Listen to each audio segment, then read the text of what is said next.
Hello, everyone. Welcome back.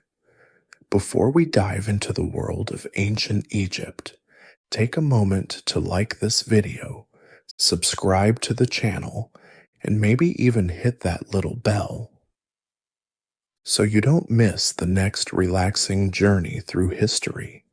It costs nothing, unlike the bread taxes back in ancient Egypt. Yes, they really taxed bread. Tough times. Now, close your eyes if you like. Take a deep breath and let's travel back about 3,000 years along the banks of the Nile. The Nile was more than a river. To the ancient Egyptians, it was a god. Happy, the bringer of life. Each morning, before the sun climbed over the horizon, the world stirred in silence. The blue lotus opened slowly on the water.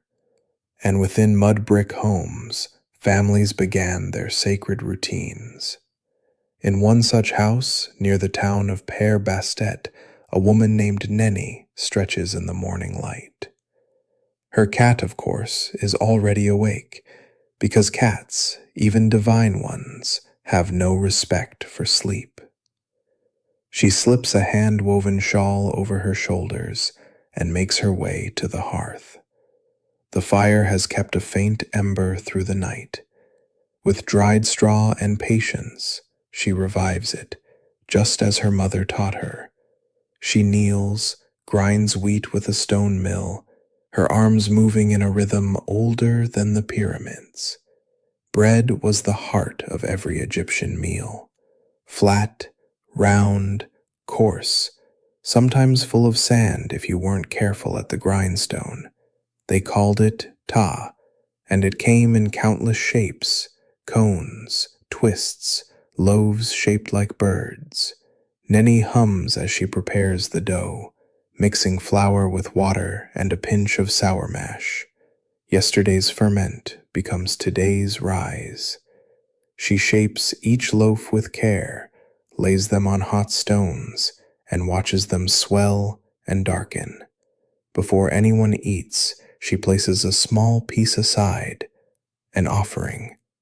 To whom? Ra, for the sunlight that grew the grain.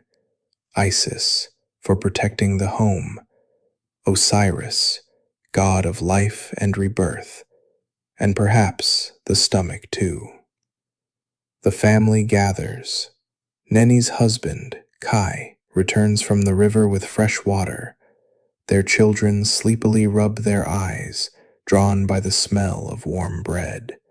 Breakfast is simple: bread, dates, a few onions, beer, thick, nutritious, more like a drinkable porridge. They called it heket. And yes, even the kids had some. The table? There is none. Meals are shared seated on mats. No forks, no knives, just fingers and laughter. Chew slowly, Kai says, unless you enjoy grinding sand between your teeth. Even the cat gets a bit of fish.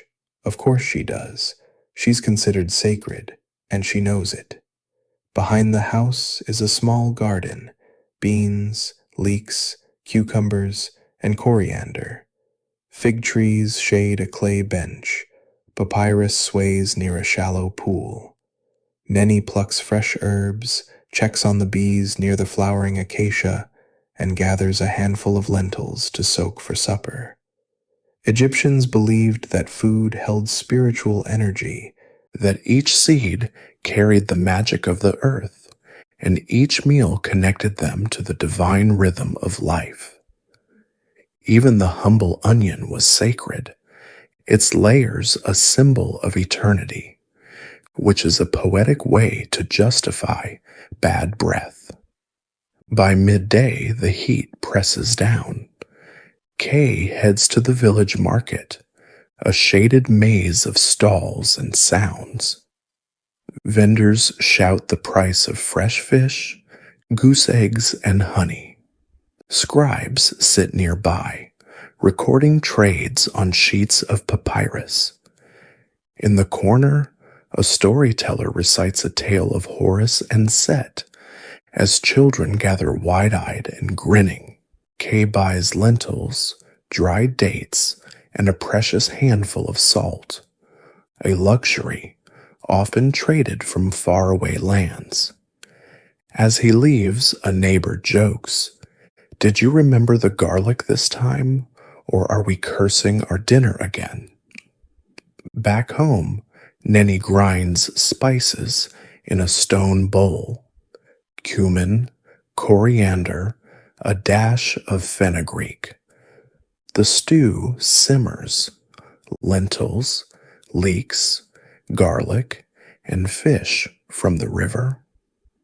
Cooking was not just a task, it was a ritual performed with patience and intention. Even the placement of the pots mattered. Some were believed to heat better when aligned with the stars. Superstition? Maybe, but it made for a good stew. The scent drifts outside, drawing curious neighbors, and naturally more cats. As the sun begins to set, the family gathers once more. The food is shared. Hands dip into bowls. No one eats alone, not if it can be helped. Before the final bite, there is silence, a brief prayer, a nod to the gods. They eat slowly. They talk of dreams, of what the stars might bring. The children ask questions. Why do we offer food to gods who don't eat? Kay smiles.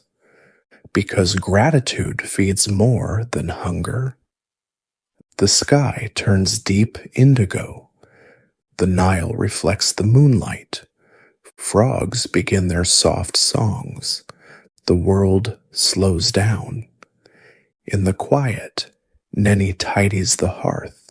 The embers dim. Tomorrow they will be reborn.